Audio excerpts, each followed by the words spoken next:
Buchholz Plant Introductions, Part 9. My confessional continues, an attempt to document the multitude of plant introductions that have sprung from my green loins. Plenty of them have proven to be better forgotten. Nevertheless, one can occasionally find them in American arboreta, private nurseries, and gardens, where a grower or two might champion the introduction for its few qualities. But then there is a sizable portion of the Buchholz plant introductions that are currently very popular and have been produced by the thousands from around the world. Of course, there exists the inevitable third group, the in-betweeners that rise well above the duds, but that are not the garden center favorites. In this category are many useful and attractive plants that serve good purpose, even though I sensed at the time of introduction that they would never become bestsellers. Today's blog will discuss maples only, and I'll draw out examples from all three groups. The so-so introductions can include all of the Acer circinatum cultivars, because the West Coast vine maple species does not perform well in most of the summer humid portions of the United States, which is mostly where we ship our plants. They're even problematic in our Oregon growing conditions because they can attract powdery mildew, and unless you have a significant crop, which I never do, you don't get around to applying fungicide to a very few scattered individuals. That's a shame because a very impressive introduction, Acer circinatum Sunglow, can look fantastic if well sited and moist, well-drained loam and some afternoon shade. For the Sunglow entry, Vertrees/Gregory in Japanese maples begins by calling it this distinctive cultivar and ends by concluding it is very different from any other Acer circinatum cultivar. Actually, it is not, as it is similar to Acer circinatum, Sunny Sister, a sister seedling. The late Floyd McMillan of Portland, Oregon, had selected about 7 of these unusual circinatum seedlings, which he generously gave away to plant friends. I acquired one and called it Sunglow in about 1994, then another in about 1998, which I named Sunny Sister.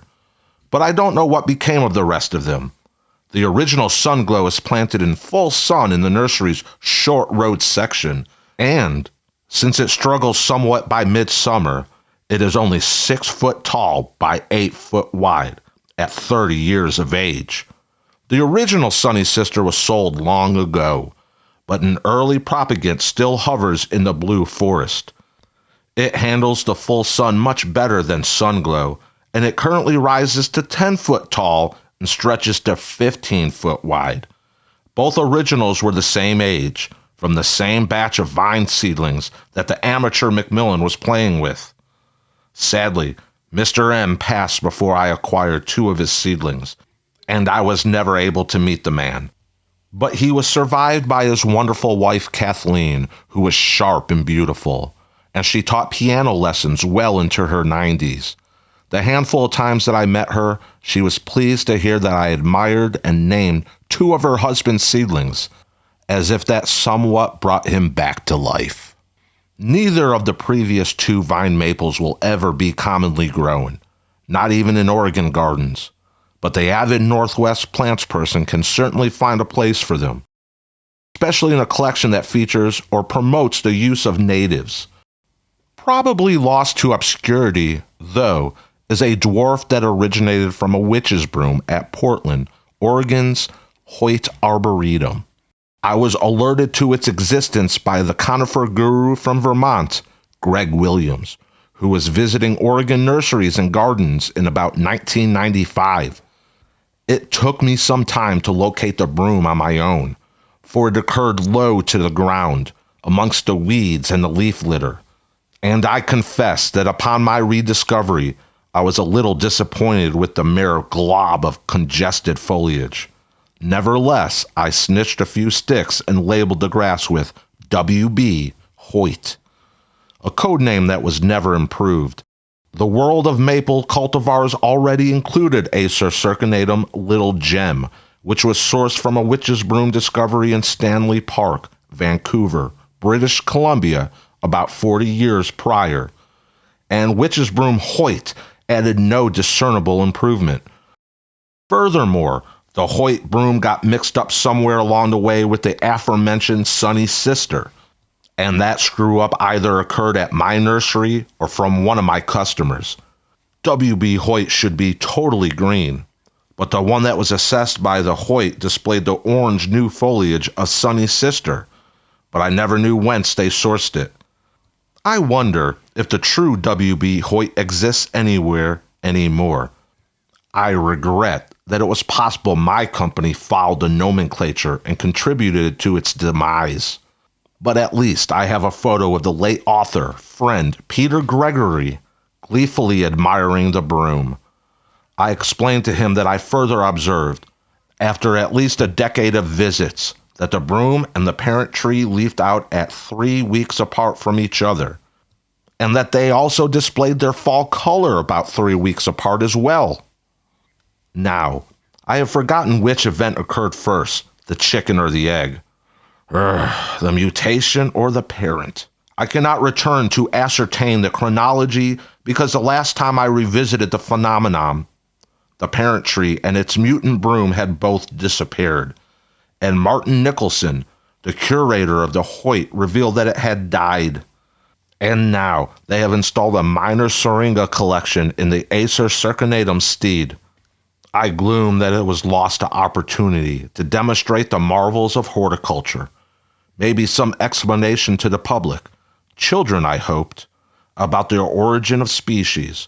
No, not species, but of cultivated variants. The further lesson is that nature's whims, such as a witch's broom mutation, might possibly be short-lived. You never know. Maple expert Peter Gregory was here one day, then gone the next, just like the witch's broom Hoyt. Another Acer circinatum witch's broom that niggled along in our production was Acer circinatum baby buttons. And I still have a nice specimen at the Flora farm, and a couple more at the nursery in containers. It is far more dwarfed than the others, but unfortunately it is prone to branch dieback, not uncommon amongst many broom origin plants. The mutation was spotted along I-205 by an ex-employee, and it is amazing that the volleyball-sized broom was noticed at all, since autos speed along at 65 to 75 miles per hour on the interchange. One supposes that millions more aberrations occur in the wild that no one documents or propagates, just as a man or a woman might ponder what would have happened if a different fish in the sea was chosen instead of the one that we ended up with. For me, Acer circinatum baby buttons resides halfway between the so-so and dud level. But when happy, it's a cute little gem. So I don't regret its inclusion in the pantheon of Buchholz plant introductions. Last propagated about 5 years ago, and just so you know, I've given up on it. In my 43 years of nursery ownership, I've seen Acer griseum, the Chinese paperbark maple, go from being considered rare and highly sought after to ubiquitous and commonly used as a street tree, and not always on the best of streets either. The use of Acer griseum was initially limited because the seed was considered difficult to germinate. Growers such as Mark Kropman of Heritage Seedlings, Oregon, figured it out, and I've seen his crops of thousands of healthy sprouts thriving in his greenhouse environment. Mark began by planting an alley to source his seed, and now the mature specimens are very impressive, or at least they were 10 years ago when I saw them last. Kropman doesn't hurry the germination process. Rather, he imitates what happens in nature. The seed is dumped in a wooden barrel and left to simmer for a couple years among the rotting leaves and well-drained soil. Then they are planted into plugs where they grow straight and tall. Before seedlings of Acer griseum were plentiful, I grew my first trees in a more laborious manner by grafting onto Acer rubrum for which is surprisingly compatible. I've grown a couple of Acer Griseum cultivars, one skinny and the other fat. The fat boy was named Susanna, and the original tree features a broad canopy. It was a chance seedling growing at Susanna Farm Nursery, a longtime customer of ours from Maryland. I've never encountered the species in the wild, so I don't know how unusual Susanna is, but its form and peeling bark is most impressive in winter. I have one planted at Flora Farm, now about 12 years old, so I'll have to be patient to see how it develops. A batch of Acer Griseum seedlings purchased from Heritage led to the discovery of one tree with a particularly narrow canopy. It never received a formal cultivar name beyond me temporarily calling it narrow form. I watched the individual for a number of years, and visiting plantsmen would enthuse over the unique find. One autumn, in a moment of weakness, I relented and agreed to sell the original. But I first grafted some apical shoots so I could continue with the cultivar. To my dismay, however, the propagules did not resume the narrow form. They grew just like any other Acer Griseum, or at least when young. One was kept at Flora Farm in the maple section, but it's clearly not as narrow as the original. Of course, I regret parting with my discovery. I guess I had a payroll to meet. But maybe it's good to be done with wasting my time on a clone that doesn't live up to its name. Sadly, I don't remember who was the original customer, so I can't report on its progress, and I'm just left with a bittersweet memory. Acer Campbellii was named for the English explorer and botanist Archibald Campbell, and it is native to the Himalayan foothills up to 9,000 feet. And, as is typical of these Asian mid-elevations, the species is only barely hardy in Oregon, USDA Zone 7. I have seen it in the wild, probably, but then I haven't been trained in botanal tree identification. I remember a Makalu trek in Nepal where the maple species were just beginning to leaf out, and the spring shoots were colored a delicious mahogany red. 25 years ago, I was given an Acer Campbellii seedling from the late collective propagator and grower Bill Jansen of Washington State. I didn't want it really because it wouldn't be commercially viable. That much I was certain. Besides, Jansen was known to be horticulturally challenged at times with his plant ID, so I wasn't sure what I was getting. My Acer Campbellii, if that's really what it was, prospered in my greenhouse, but I never trialed it out in the garden. When a few customers saw and admired it, I began propagating. And conveniently, the species is compatible with Acer palmatum.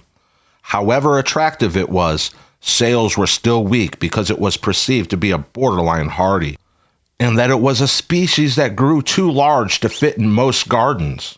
For years, I kept just a couple of plants at the nursery, and the handful that we propagated went to California garden centers.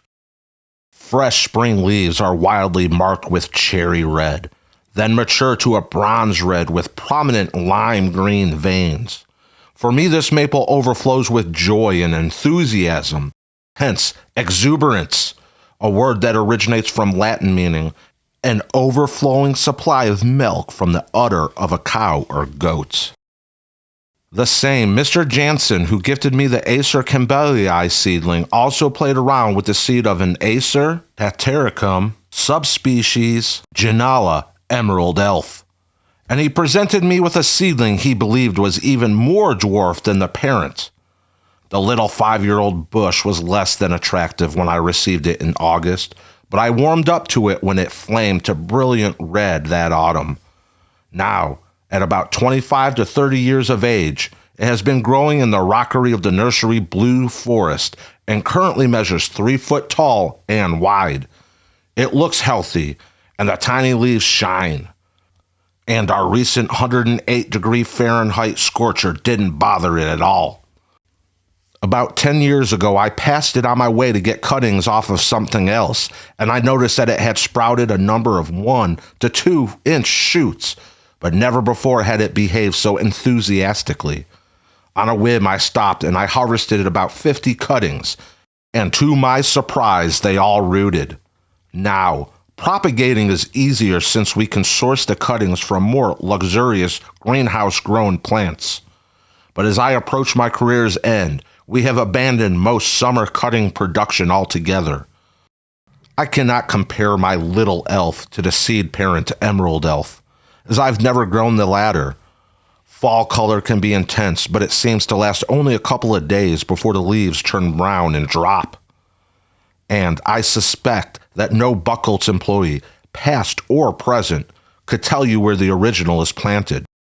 Acer tataricum is native to the southeastern Europe and southwestern Asia, while the subspecies Genala extends from China, Japan, Korea to eastern Siberia, hence its common name of Amur maple.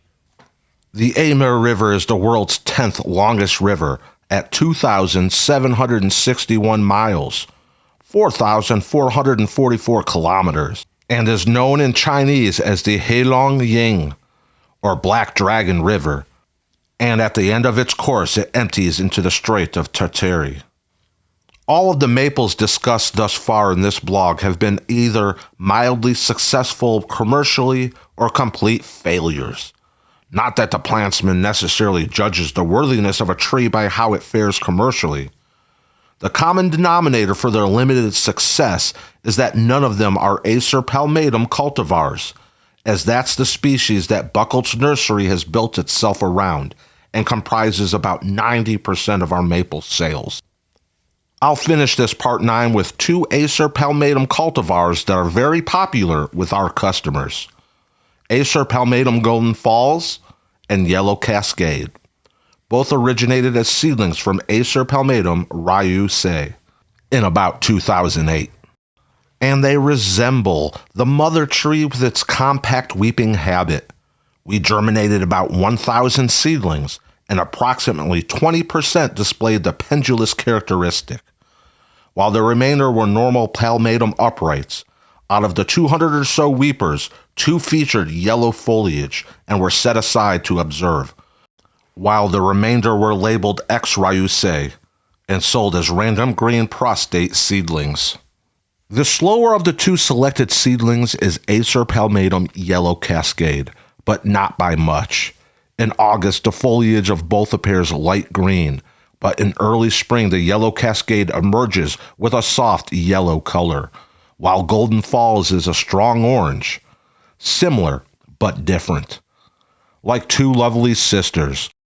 We produce the Golden Falls in greater number, at least for now, and I look forward to harvesting seed from it should it oblige. And wouldn't it be incredible if a red weeper sprouted? I was honored last fall to participate in the Queen's Green Canopy, the Palmatum Jubilee of Her Majesty Queen Elizabeth. She served her country for 70 years, and as a final tribute, she promoted the planting of thousands of trees. The aim was to encourage everyone to plant the right tree in the right place at the right time, so they continue to thrive for generations to come. I chose to plant a 7-foot weeping specimen of Acer palmatum Golden Falls, and the plaque to mark the tree was provided by Bartlett Tree Experts, the new custodians of the Flora Farm Arboretum. 2 weeks ago, I was pleased to host Geraint Richards at Flora Farm. He is the head forester to the Duchy of Cornwall and to His Majesty the King, so of course he was instrumental in launching the Queen's Green Canopy. Mr. Richards was delighted to meet the Golden Falls maple and revealed that King Charles adores Japanese maples. My tree was declared the furthest one away from England, and for me it symbolizes my journey through life with plants from the best corners of the world. If you are a specialty nursery or boutique garden center wanting the rare and exceptional plants your customers love, register as a wholesale customer on buchholznursery.com today.